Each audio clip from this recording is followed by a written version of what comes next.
Julian. Hi, I'm Alice from InvestaCrowd. Our mission at InvestaCrowd is to unlock real estate investment opportunities for all.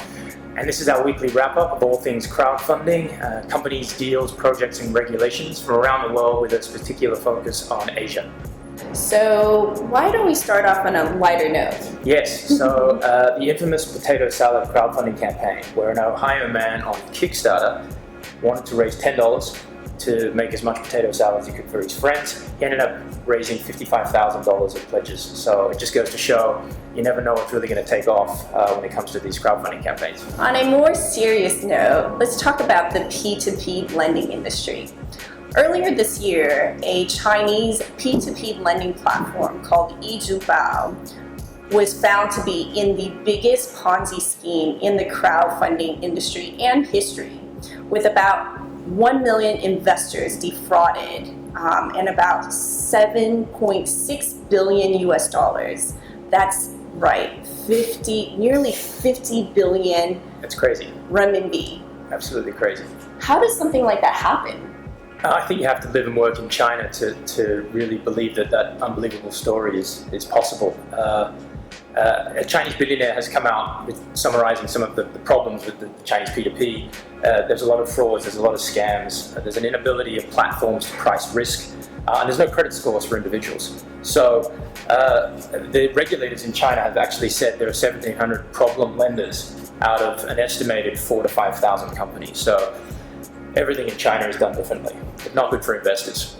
Yeah, and actually, didn't the founder of Yizhubao get quoted saying that about 95% of the projects were fake?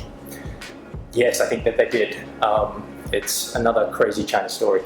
Yeah, and so what do you think needs to happen in the industry? I think that it's a good example of what happens when crowdfunding around the world has been launched, where it begins without any particular framework, and then there's a lot of issues, and then positively, the regulators step in and actually try to put a framework around it. I think you can't invest in the crowdfunding platforms where there's absolutely no rules and regulations, because investors end up getting scammed.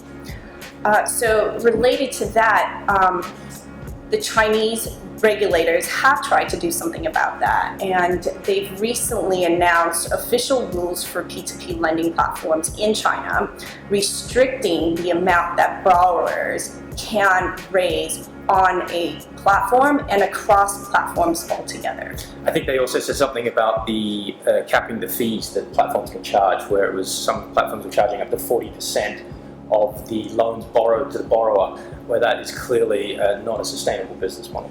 Yeah, and my perspective is I think regulation is good, but it has to be a balanced approach. You have to protect the investors, the platform operators, and the borrowers who are raising money. So again, it goes back to I think what we've talked about in the past, which is doing your due diligence on the platform operators.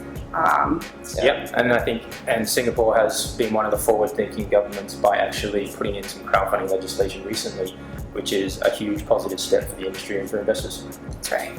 Kickstarter, right. So on a more positive side of crowdfunding, Kickstarter has recently launched in Singapore and Hong Kong. So Kickstarter is a reward-based platform.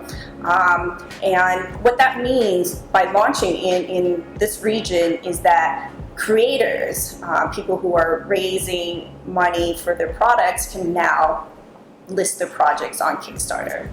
Yes, and I think to differentiate, Kickstarter is not an investment platform. Investors or users, members, they pledge to products and services on the platform. It was originally one of the first companies in the world to launch crowdfunding to support musicians and artists. So people pledge to get certain products. Actually, now it's evolved quite dramatically. Companies are using Kickstarter to actually test drive their products. So they'll put a product up online, they will see how many people pledge towards potential sales. So it's actually becoming a lot more efficient now to roll out products for companies, because you can see what consumers are actually willing to buy before they've even got the product in their hand. It's quite amazing. But what do you think about that news of launching in Singapore and Hong Kong? What does that do to the local competition? Well, first of all, Kickstarter is loved by people in Hong Kong and Singapore.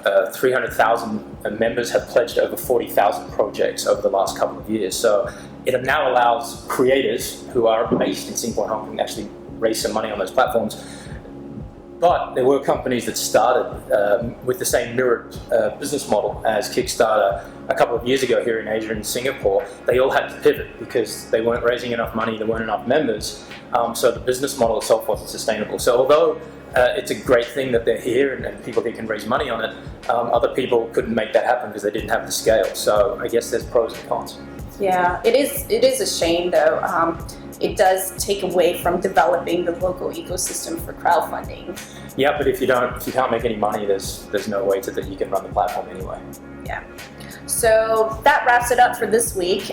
If you're interested in real estate investing at all, join us at investorcrowd.com. Thanks for watching.